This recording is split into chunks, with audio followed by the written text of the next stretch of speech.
We really are just fighting the lighting here. Also, disclaimer, ignore the one painted fingernail I have. This isn't a style choice. This isn't anything significant. This is me just peeling off all the other nail polish on all of my other fingers because I have issues. Also, if anybody has a black nail polish recommendation, could use one because clearly everything's peeling off. I feel like I was meant to have black nail polish on at all times. I feel like I should have come out of the womb with black nails. I feel like that's what's meant for me. I feel the way about black nail polish that Katya feels the way about her tattoos. Do you guys know the clip of Trixie and Katya where Trixie compliments her tattoos and Katya says, "Thanks, it makes me more interested in having a body"?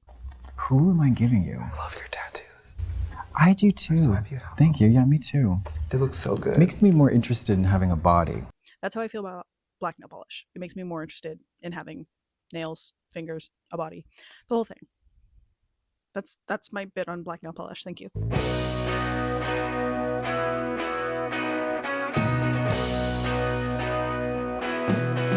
Hi, hello, welcome to Chaos Central Books. My name is Claire, and today I'm here to talk about all of the books I read in September and my loose reading plans for October. I do not make a TBR, I will not stick to it, so that's why I say loose reading plans. Really, this is me just talking about all of the books I'm still in the middle of, because I'm currently reading an unruly amount of books, and I would like to finish some of those. I can't keep carrying these books month to month. I need to just finish them, cut them off. So that's what this will be. Also, I generally love October. I think it's a great month. I love spooky season, love the month of October. I don't like this October specifically because this is the month I get my bar results. I just want to briefly touch on that because the mental health, not good.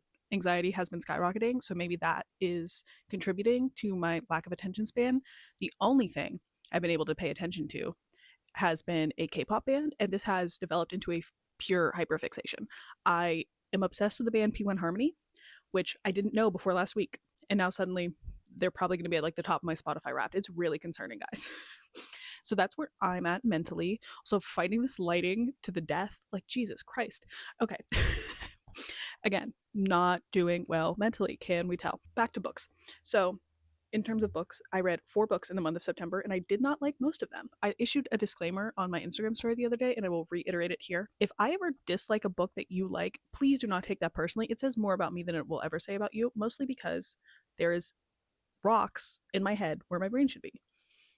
So don't take my criticism to heart, because it's a barren wasteland up there. There's cartoon tumbleweeds rolling across my skull, okay? The thoughts going on up here should not concern you. I promise. And I say that as I'm about to talk about these books, but grain of salt, at least, just one. So let's talk about books I didn't like. The first book I read in September is That's How They Get You, an unruly anthology of Black American humor edited by Damon Young. I didn't like this book.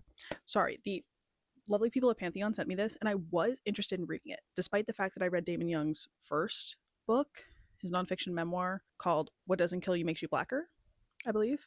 Sorry if I'm getting that incorrect. I'll put a picture here. I didn't like that book because I didn't like the way he talked about women. Sorry, he is a Pittsburgh author, and Cass and I did go to an event. He hosted an event with Hanif in May. I keep talking about this because it was a great time. We didn't go there for him. We went there for Hanif.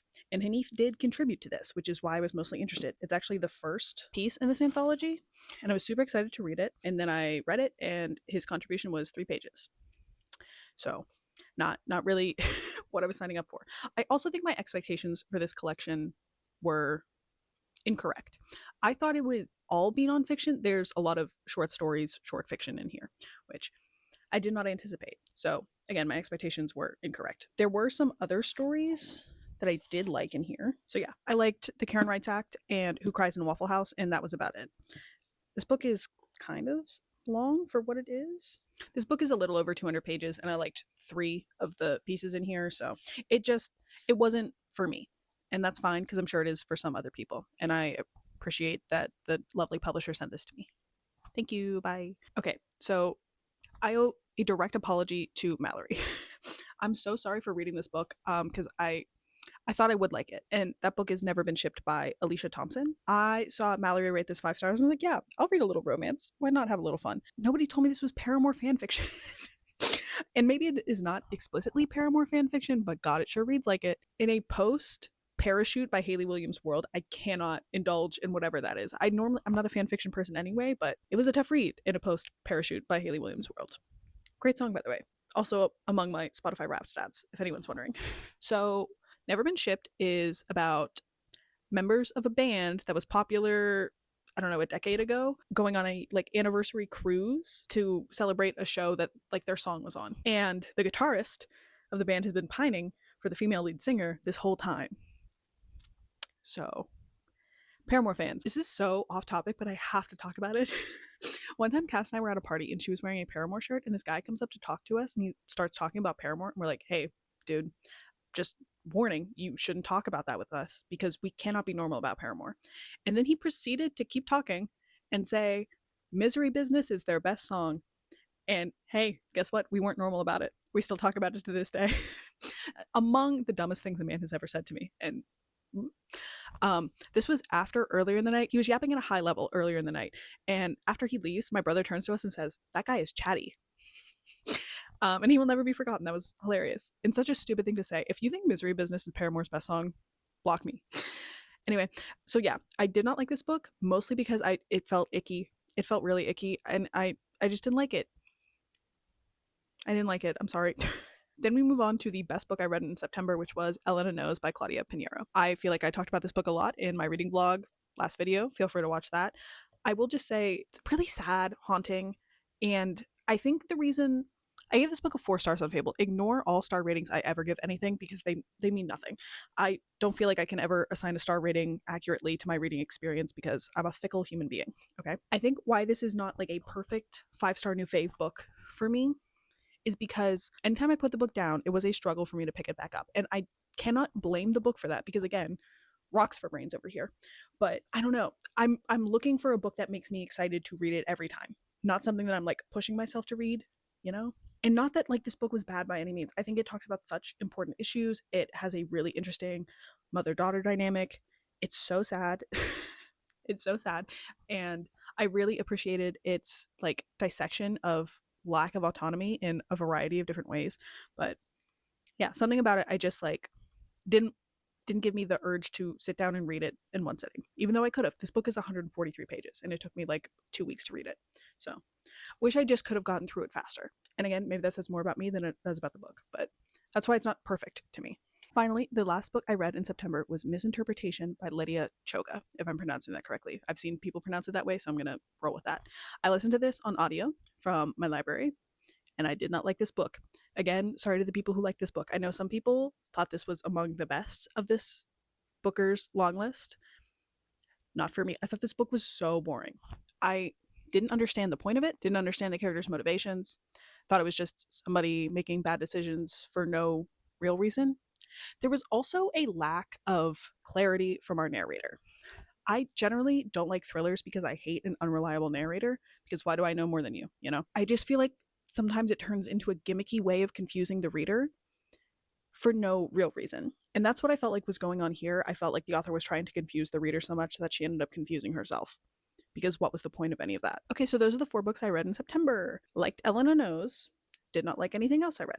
And that's fine. Sometimes you have some misses, sometimes you have some hits. Life is an accumulation of wins and losses, and we can't really determine when they happen or what they are. We just got to roll with it and see what happens. So let's hope October is different. Maybe not better, but different. So now let's talk about all the books that I'm still currently reading. First of all, on my e-reader, I'm still making my way through The Loneliness of Sonia and Sunny. I think I'm maybe 15% through. Like, really, it's me reading 2 pages before I fall asleep at night. I really want to finish it before the winner of the Booker is announced. I really do. So that is my goal. Just between now and November, whatever, I would like to finish that. Also, among the Booker books that I've started, Love Forms, have hardly made any progress in this. Theoretically, I could take my bookmark out and return this to the library, but like there's a sense of pride in me like checking this out that I have to read it.